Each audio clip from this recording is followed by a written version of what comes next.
A lot of people that are getting started on credit think, well, I don't want to get credit cards. I don't trust myself. I'll just use them. I'll max them out.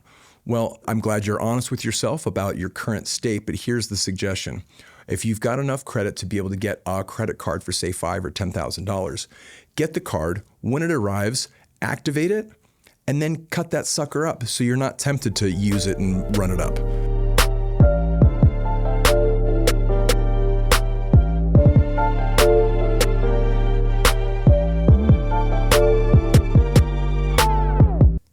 Welcome to the Struggle and Strive podcast. My name is Esther Wallace, and I am your host.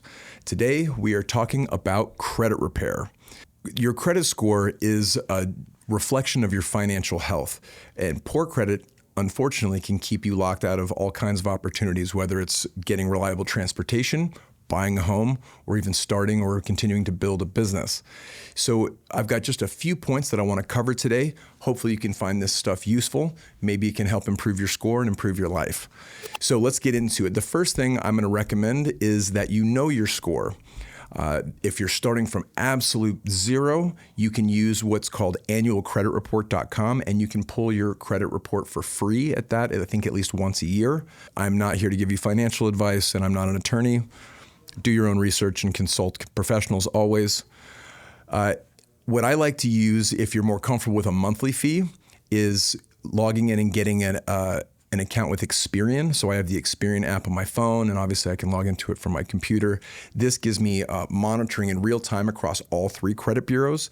It also has all kinds of functionality, such as handling disputes and all kinds of other stuff. This isn't a plug for them other than the fact that they're awesome and I use it. Here's a little life hack. If you are working on improving or repairing your credit, one of the things you can do once you're able to monitor your credit and you've got to look inside and you can see what's going on, one of the first things you can do is dispute any inaccuracies. Chances are there are a few. Here's a pro tip. If you're just getting started, try disputing everything. Anything negative at all in your report and just see what falls off. Maybe some will, maybe some won't. Doesn't hurt to try. I'm not telling you not to pay creditors. I'm not telling you to ditch anybody. Just giving you a life hack that somebody gave me.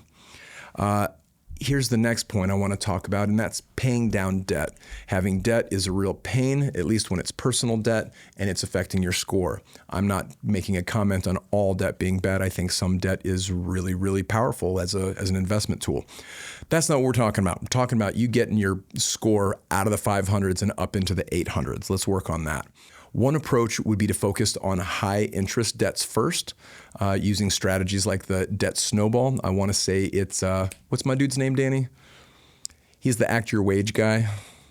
Oh, I don't know.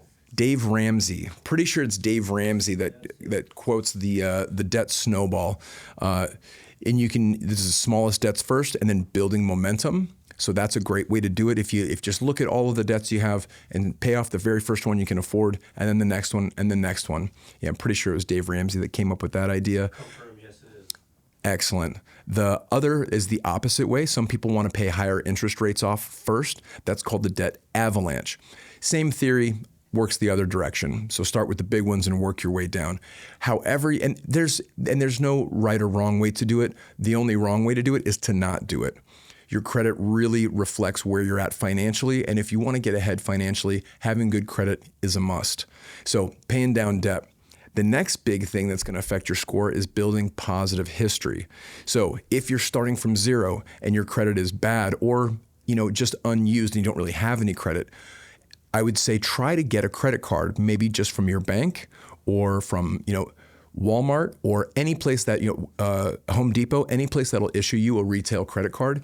If you get denied for like a basic retail credit card, the next idea would be to try and get a secured card from a bank. This is where you put like $300 to $500 down, and that's what they're securing your credit line with. And your credit line is the $300 to $500 you put down.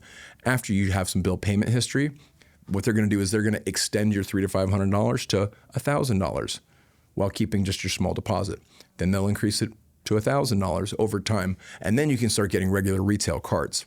Another way to do it would be to become an authorized user on somebody else's account. Maybe you have a spouse, a parent, a sibling, somebody in your close circle who is financially responsible and trusts you and is willing to make you an authorized signer on one of their credit accounts. That sort of like grandfathers you in and backdates some of your credit history and can help boost your score. Here's a contrarian suggestion. Sometimes I tell people this, or I let people know that I do this, and they try to give me all kinds of reasons why it's a bad idea. So here you go if you like turmoil.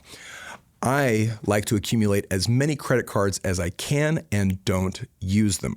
This increases my available credit and reduces my usage of that credit, which is ultimately called utilization.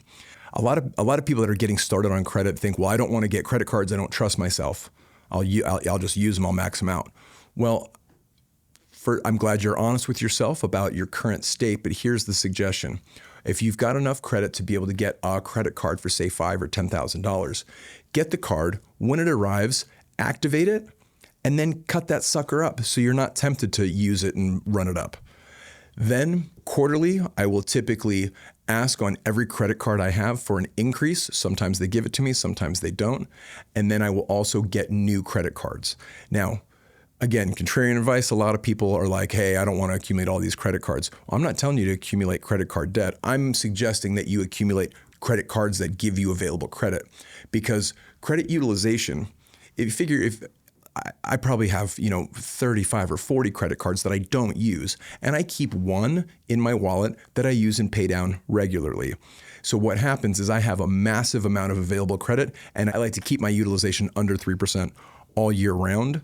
And your credit utilization, along with your bill payment history, those are the two largest factors for your score. So if you can behave and pay all your bills on time for a year or two while keeping your credit utilization low and your open available credit high, your score is going to climb.